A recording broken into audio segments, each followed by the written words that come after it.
My name is Ma, and until I turned 33, the most exciting event in my life was when the accounting firm I worked for switched from PCs to Macs. Not exactly thrilling, right? But then everything changed at a friend's birthday party. That night, I stood in the corner of a cramped living room, holding a soda and feeling uncomfortable in my too tight dress. The music was loud, way too loud for talking, but perfect for him, Charles. He was taller than most people, which is probably why he noticed me. He walked over with a confidence that made my heart skip a beat. Hey, Irma, right? His voice was clear even over the loud bass. Yeah. And you are? I sipped my drink, trying to look calm. Charles, I've seen you around. Mind if I join you? He didn't wait for an answer, just stood next to me. Not at all, I said, my voice nearly drowned out by the latest pop song blaring through the speakers. So, Ma, what brings you here tonight? He asked, leaning in. His tone was casual, but his eyes were intense. Just here to celebrate Jessica's birthday. You know her long? Yeah, went to college with her. She keeps inviting me to these things. Can't say no, can I? We laughed, and it felt natural, easy. I get it. I work with her. She's kind of hard to say no to. An accountant, right? She mentioned it. He nodded like he already knew. That's right. Numbers are my game, I joked, even though I usually found nothing funny about spreadsheets. Sounds thrilling. He grinned, and I couldn't tell if he was teasing me or not. Oh, absolutely. It's all wild parties and high stakes in the accounting world.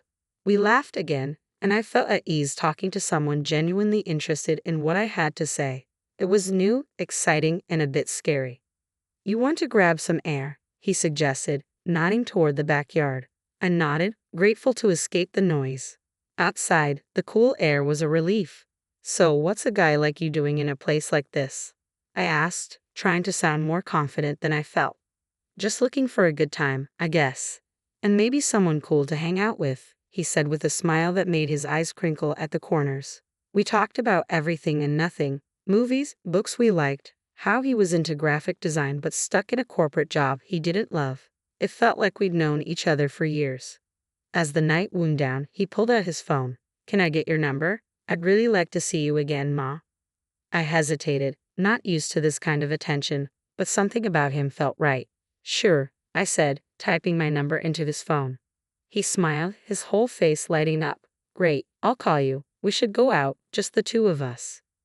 Sounds good. I managed my stomach doing flips. I watched him go, a part of me still in disbelief that this was my life now. Maybe turning 33 wasn't so bad after all. Maybe it was just the start of something truly great.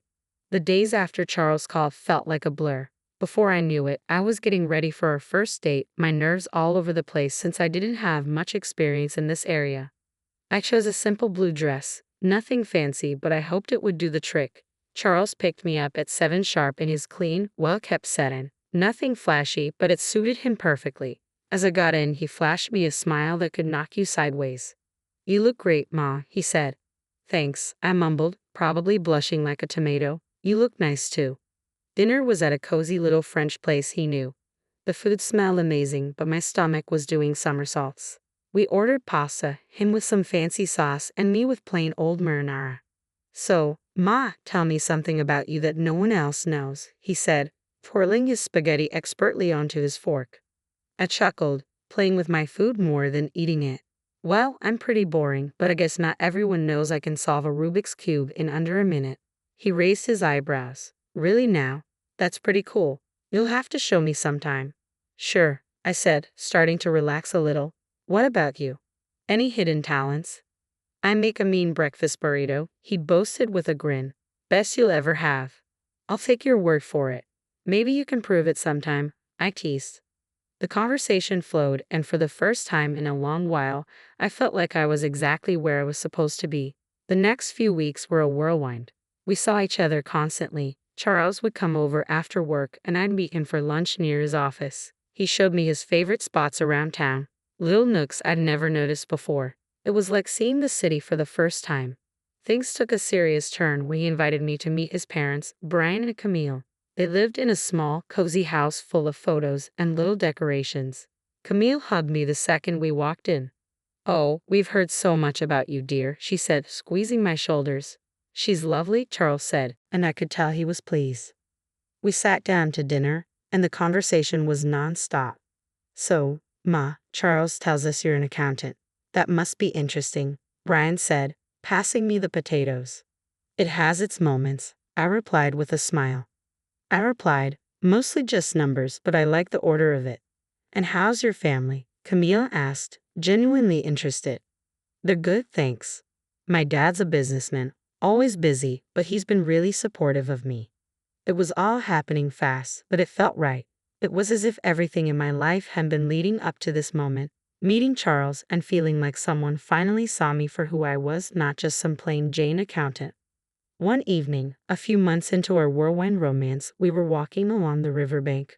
The city lights reflected off the water in a postcard-perfect way. Maud, I've been thinking, he started, stopping and facing me. Yeah? I asked, my heart starting to race. I don't want to wait any longer. I know this is fast, but will you marry me? Just like that, my world changed. No hesitation, no doubt, just a simple, yes, Charles, I'll marry you. The whirlwind didn't stop there. Soon after, I introduced Charles to my father. He took to Charles immediately, appreciating his straightforward manner and obvious affection for me. He's a good man, Ma, Dad said, giving his approval, which meant the world to me. So we got married. It was a modest wedding, nothing too extravagant, but it was perfect for us. I even found myself loving the way I looked in my wedding dress, something I'd never imagined. Smiling wide, I posted photos on social media, sharing my joy with friends and family. After the wedding, life didn't slow down. It picked up pace. Charles and I barely had time to savor our newlywed bliss before he suggested something big. Hey Ma, I've been thinking, he said one evening as we unpacked another box of wedding gifts in our cramped apartment. How about we move in with my folks? I paused, holding a coffee mug in my hand. Live with your parents? He nodded, looking serious. Yeah, they're not getting any younger, and I'd feel better if they were around to help out. Plus, it would save us some money on rent. It made sense, but moving in with the in-laws, that was sitcom territory. Are you sure they'd want us there all the time? Absolutely, he assured me. Mom's been hinting about it ever since we got engaged. Come on, it'll be good. 3 weeks later, there we were, pulling up to his parents' house with our lives packed into a bunch of boxes. Charles's mom, Camille, was waving from the porch before we even got out of the car. Oh, Ma, we're so thrilled to have you both here, she exclaimed, pulling me into a hug that was a bit too tight. Brian, Charles's dad, clapped him on the back. Welcome home, son, and you too, Ma. The house was cozy, stuffed with furniture that looked like it belonged in a museum, the Museum of 1973. I tried to keep a smile on my face, but I was already missing our little apartment. Charles sensed my hesitation. It's going to be great, you'll see, he whispered as we carried boxes inside. The first few days were an adjustment. Camille was constantly hovering, always popping into our room to ask if we needed anything. Just making sure you're comfortable, she chirped while I tried not to cringe at the invasion of privacy. One evening, we all sat down for dinner, Charles, me, Brian, and Camille. The conversation was painfully mundane until Charles dropped another bomb. So the house needs some major repairs, he announced casually between bites of meatloaf. I choked on my mashed potatoes. Repairs? Yeah, the roof's a mess and the plumbing's from the dark ages, he said. Brian nodded solemnly. We were thinking, Charles continued, avoiding my gaze, that maybe we could all chip in for the costs. I glanced at Camille, who was suddenly very interested in her plate. All of us. Well, I just got this pay cut at work, Charles muttered, so I'm a bit strapped at the moment. There it was. I felt a knot form in my stomach. I'll see what I can do, I managed to say, even though I wanted to say much more. Camille perked up, tears welling in her eyes. Oh, Ma, that would be so helpful. You're such an angel. The next few weeks were a blur of contractors and repairs. I wrote checks and smiled through gritted teeth as Camille gushed about how wonderful the house was looking. Brian slapped me on the back. You're really part of the family now, Ma. Part of the family, sure, the part that pays for everything. One particularly grueling day, after yet another round of expensive renovations, I felt the strain more than ever. I felt completely drained as I collapsed on our bed, exhausted. Charles came in and sat beside me. Thanks for handling all this, Ma, he said, sounding almost sincere. It's fine, I lied, staring at the ceiling. I just didn't realize how much it would be. He squeezed my hand. It'll all be worth it. This is for our future, right? Our future, I echoed, not sure whose future we were building anymore. As I lay there, listening to Charles' steady breathing, I couldn't help but wonder if moving in was the right decision. But there was no going back now. I was in this deep and had to see it through, whatever the cost. After the renovations, the house looked great, like something out of a magazine. Despite the financial strain, I felt a bit of pride looking around. We decided to throw a small dinner party to celebrate, just the four of us. That's when everything took an unexpected turn. We were in the middle of dinner, laughing and sharing stories when Camille suddenly got quiet. The room felt heavy. She looked at Brian, then at us, her eyes teary. "We need to tell you both something important," she said, her voice shaky. Charles and I exchanged looks. "What's going on?" I asked, my stomach tightening. Brian took a deep breath. "The house, it's mortgaged. Heavily mortgaged. We owe $300,000, and the bank could take it away if we don't settle the debt in 3 months." My fork clattered to my plate. "What? You mean all the repairs we just paid for?" Camille started sobbing. "We were ashamed and thought we could manage it. But after the repairs and everything, there's just no way." I felt like I was in a bad dream. All the money, all the effort, and it was for a house that wasn't even secure. "So what are you saying now?" My voice was sharper than I intended. "Well," Charles started, his eyes avoiding mine. "I was hoping maybe, Ma, you could talk to your father." "Are you serious?" I snapped, my voice rising. "Ask my dad for $300,000? It's just, after his help, the house would be secure for us. For our future," Charles pleaded. Camille's sobbing grew louder, making me feel like the villain in this crazy drama. "Please, Ma, it's our home. We've spent decades in this house." I was furious, but the tears and the pleading wore me down. "I'll think about it," I finally muttered, feeling trapped. The next day, I called my dad, hesitantly explaining the situation. To my surprise, he agreed to help, but on one condition. "I'll give the money, Ma, but only with a formal agreement, a receipt. I want everything documented." When I told Charles about my dad's condition, he wasn't happy. "Why does it have to be so formal? Can't he just trust us?" "It's $300,000, Charles. It's a lot of money, and he's just being cautious," I argued, feeling the distance between us grow. "He'll get his paperwork," Charles muttered, clearly annoyed. The paperwork was drawn up and the money was transferred. Camille and Brian were relieved, constantly thanking me, but the air between Charles and me had changed. There was a coldness that hadn't been there before. Just when I thought my life couldn't get any darker, tragedy struck. "Ma, it's Kayla." A voice came through the line, shaky and choked. "Your dad, he had a heart attack. It's bad." My heart dropped to my stomach. "What? How is he?" "He didn't make it, honey. I'm so sorry." The phone nearly slipped from my hand. "No, that can't be right," I mumbled, numb. I hung up and turned to find Charles standing in the doorway. "What's wrong?" he asked, his voice low. "My dad? He's gone," I managed to say before everything inside me broke and I started sobbing. Charles came over and put his arm around me, but it felt like being hugged by a stranger. "I'm sorry, Ma," he said, and it sounded sincere, but I was too lost in my grief to really hear him. Exhausted from another long day of funeral planning and dealing with the agency, I came home earlier than usual. I expected the house to be quiet, but as I inserted my key to the front door, I heard voices from the living room. It was Charles, his tone dripping with frustration and disgust, talking to his parents. "I can't do this anymore. Living with her is driving me nuts. It's too much," Charles complained. His mom, usually so sweet and understanding, replied in a stern whisper, "You have to hold on a bit longer, Charles. We need to figure out what to do with those receipts your father-in-law had. Ma has them now. The sooner I get out, the better. I'll grab those receipts and destroy them, and then I'll start all over again with that rich beauty I told you about." Charles's voice was cold and calculated. I felt a chill run down my spine. Here I was mourning my father, while the people I thought I could trust were plotting behind my back. They weren't the loving family I thought I married into. Instead, they saw me as a way to fix their financial troubles. Rage mixed with shock, but I knew I had to keep my cool. I slammed the door loudly, as if I had just come in, disrupting their scheming. "Oh, Ma, you're back early. How did everything go with the funeral plans?" Camille's voice shifted instantly to one of concern, her eyes wide with fake innocence. I forced a smile, my stomach turning. It's all coming together, thanks for asking.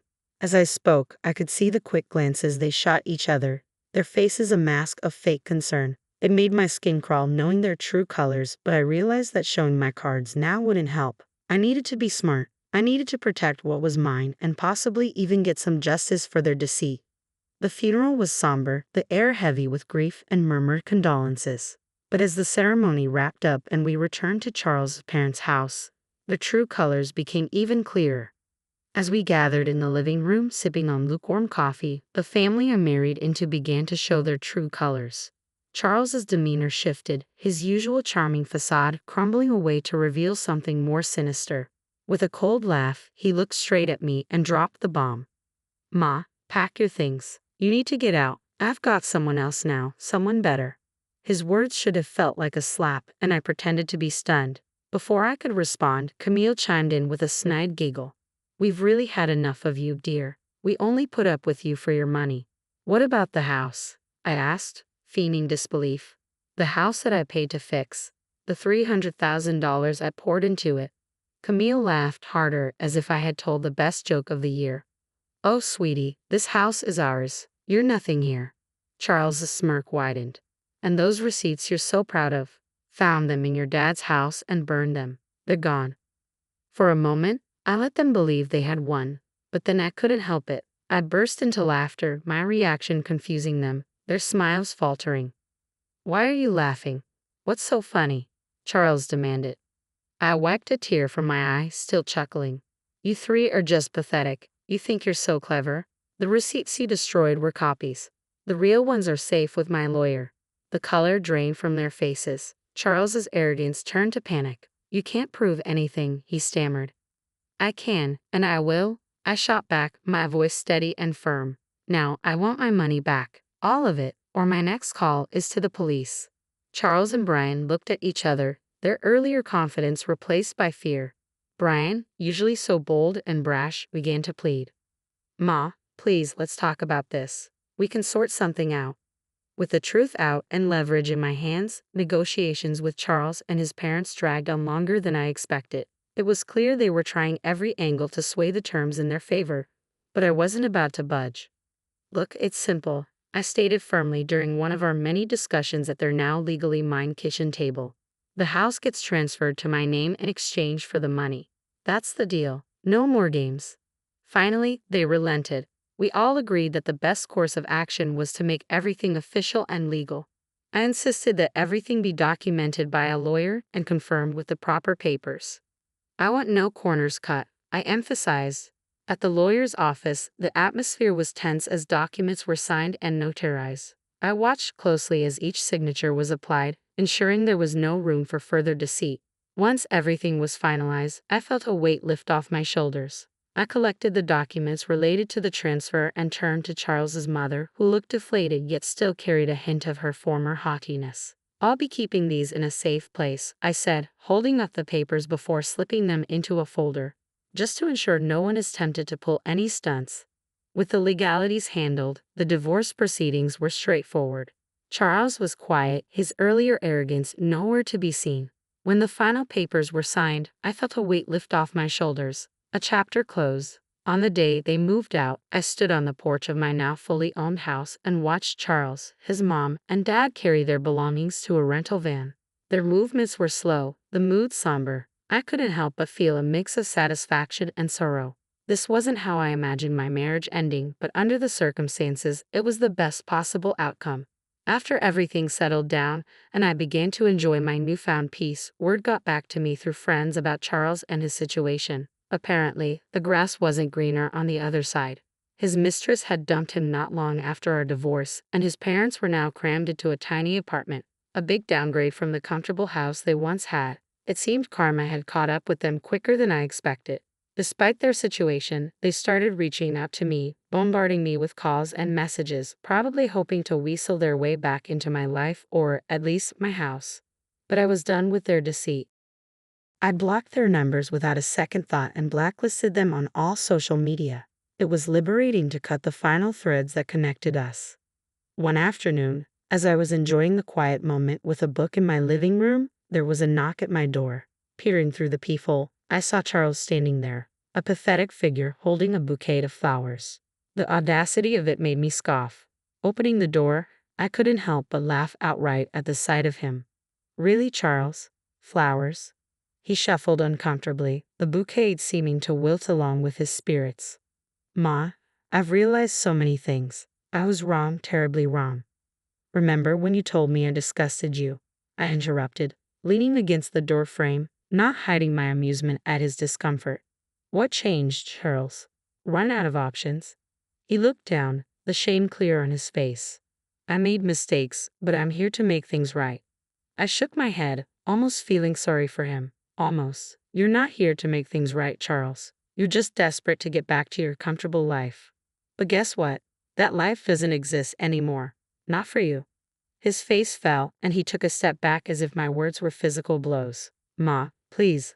Save it. I cut him off sharply. I want you to leave. Don't come back here. We're done. Forever.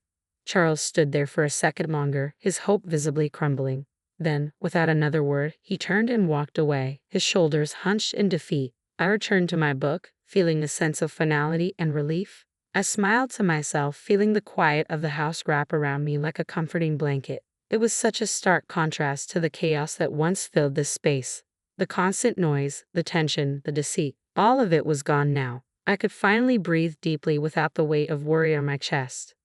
I was finally at peace, living life on my terms. I glanced around the room, taking in the calm atmosphere. The sun streamed in through the windows, casting a warm glow over everything. I realized how much I loved this house now that it was truly mine. The walls, once witnesses to arguments and schemes, now seemed to echo with serenity and contentment. I thought back to the days of turmoil and manipulation, remembering how trapped I felt. Charles and his family had taken so much from me, both emotionally and financially. But now they were out of my life for good. No bouquet of flowers or sweet talk could change that. Their attempts to manipulate me were over. As I sipped my tea and returned to my book, I felt a sense of triumph. I had faced betrayal and heartbreak, but I had come out stronger on the other side. I had taken control of my life and my future. The peace I felt now was well-earned and deeply cherished. I was truly, finally free.